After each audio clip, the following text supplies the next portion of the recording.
Hi, welcome back to Tiny Garage Fabrication. In today's episode, we're going to bring a new project car onto the channel. Now, I've had this car for almost a year. I introduced it in my last video. Maybe you saw it, maybe you didn't, but we'll go over it here in a minute.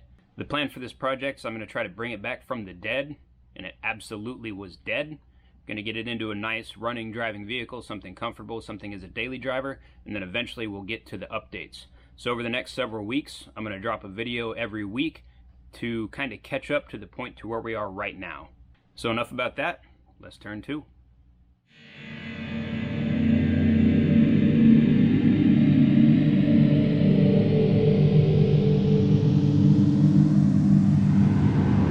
Alright, well here's what I ended up with today. 1993 Eagle Talon TSi. But here's why I really bought it. It's one of these, man. Check out the odometer. 64,000 miles. Now here's the damage. The fender's off, and you can see that wheel's bent, and the wheel is actually pushed back. The lower control arm has folded a little bit. So but here it is, a 4G63.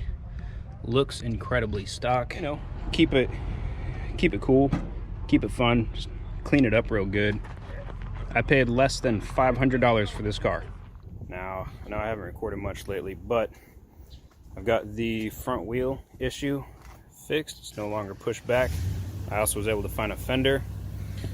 This right here is what was wrong with the wheel. You can see that control arm took some damage. So I've put a new control arm on it. Right now I'm working on putting these Megan Racing coils, on some KYB XLGs, because this was the trash that was in it before. See, everything is extremely rusted up.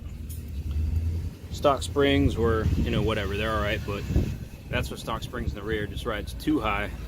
Got to get rid of that. New strut is installed, and as you can see, everything under here is super crusty. There's the new lower control arm. I've got a whole bunch of stuff to do. My brake backing plate is crusty and crumbly this thing is. Brake lines been replaced. I had to make this hard line right here. I had some nickel copper tubing at home. The old ones were so rusty, especially right here, that the stock steel was like paper thin. You can see how it was pitted, and it was no longer the thickness it needed to be. So kind of scary. I'd hate to step on the brakes and blow a line, lose all my brakes. So easiest thing to do is just go ahead and make up a new line. All right, here we go. Same mods as the driver's side. New strut is in, new brake lines, new brake hard line, new sway bar mount. Crusty ass everything. Crusty. Yeah, super gross. There's the stock control arm. You can see how gross that is. Mounts are gross. All this stuff's gonna get blown up. You know, clean, sandblasted, preserved, powder coated, whatever. Eventually, you know. Goal right now is just to get the thing running. There we go. I'm fairly satisfied with that. Definitely closed that fender gap. You know, when you look at the rear, that's roughly how it was. Rears are coming up next. Actually, there's a lot of work in the rear to do,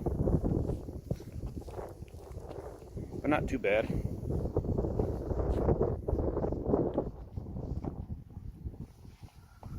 These wheels are definitely not the wheels that are going to stay on the car, because as you can tell, the fitment completely sucks.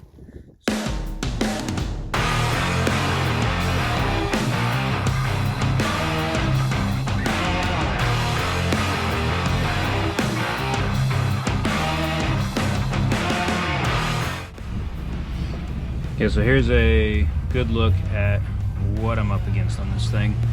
I've already been in here once and taken all this out. Had to put it back together just to appease the landlords. But everything down here is pretty much shot. So a lot of rust. I think these calipers are bad. I got another set that are in maybe better shape than this. The coilovers are bad.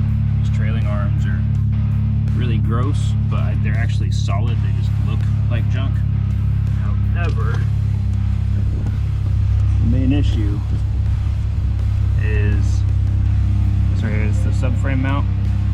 this whole side of it's gone. You can see the actual mount itself. It's not held in by anything. The other side is not as bad, but this is toast. So the rear subframe is basically held in with 4 bolts. There are 2 up front, 2 on what's called the mustache bar, and then there's other bolts. There's 2 for each strut you can access from the hatch. And then there's brake lines, parking brake lines. The exhaust is kind of in the way, so you got to lower that a little bit. And after a little bit of wiggling, the thing will come right out.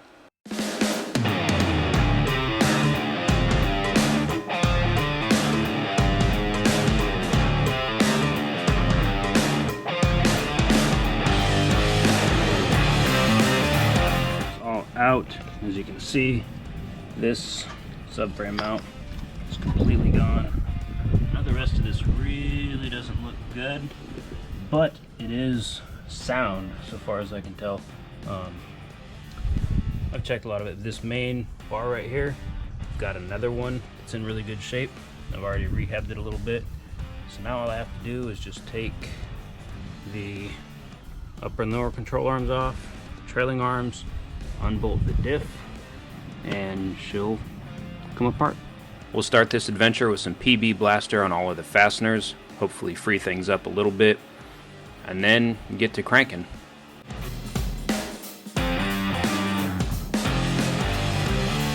I use this ratcheting breaker bar that I get from Harbor Freight. The ratcheting action is much appreciated, however these things have a tendency to blow up, but with lifetime replacement, just take it back, get another one, no big deal.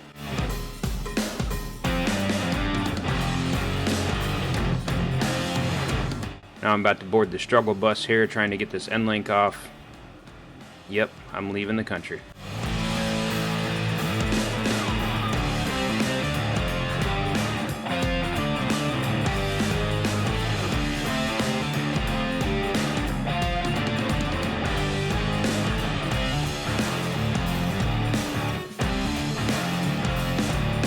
Now there's about 6 bolts that hold the differential in, and that main cross member can be removed.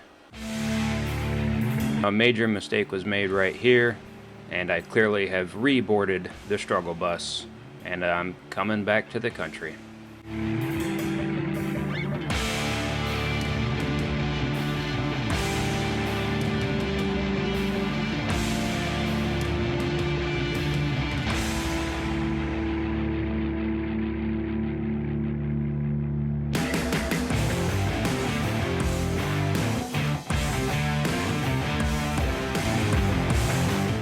Getting these half shafts off was quite a pain in the butt.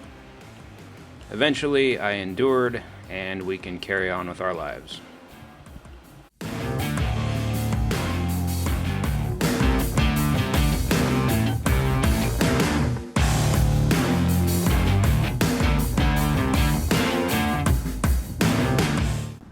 Well, that was about as much fun as you probably thought it was by watching it.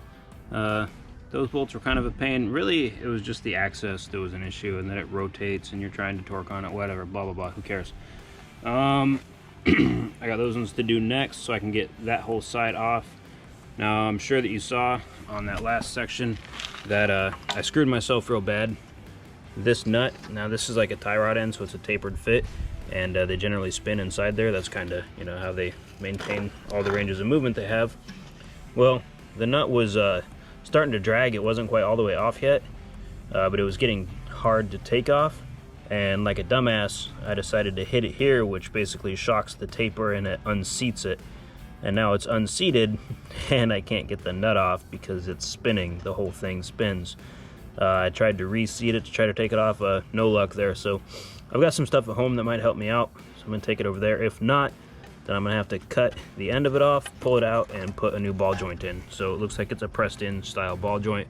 I'll see if they're available. If so, I may have to do that. If I do one, I'm gonna do both. The reason I even started taking these apart is because I have polyurethane bushings for all these control arms, but really the factory rubber ones are in really good shape. Even despite how crappy this steel looks, the bushings are in great shape. I mean, as you can see, this ball joint, you know, it's not just completely floppy. It still holds its weight. Like, it's not in bad shape. So I'm probably just going to clean around all of that and then try to slather some paint on this junk just to make it hopefully slightly more rust preventative. It did. Whatever. I can't talk today. Now I'm gonna take this thing home, get it cleaned up, get it painted, and next video, or reinstall all this junk. Go. All right, so that was a pretty successful day. I don't feel too bad about all the work that I got done. I got the front struts installed, new brake lines, you know, new sway bar mounts, all that kind of stuff. There's still a lot of work that needs to be done up there. I need to change calipers and brake pads. There's I'm sure some of you noticed there's one stud missing on the driver's side hub, so I need to pull that entire hub apart. Anyway, I need to replace the brake backing plates, which are all back here, as you can see. I need to get cleaned up and powder coated, and then I'll install them, as well as the stud, blah, blah, blah. Still a lot of work up front, right?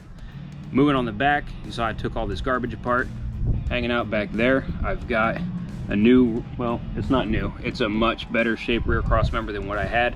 Also a fuel tank and sender. The tank I took out of here had literally pounds after pounds of rusty, crusty crap.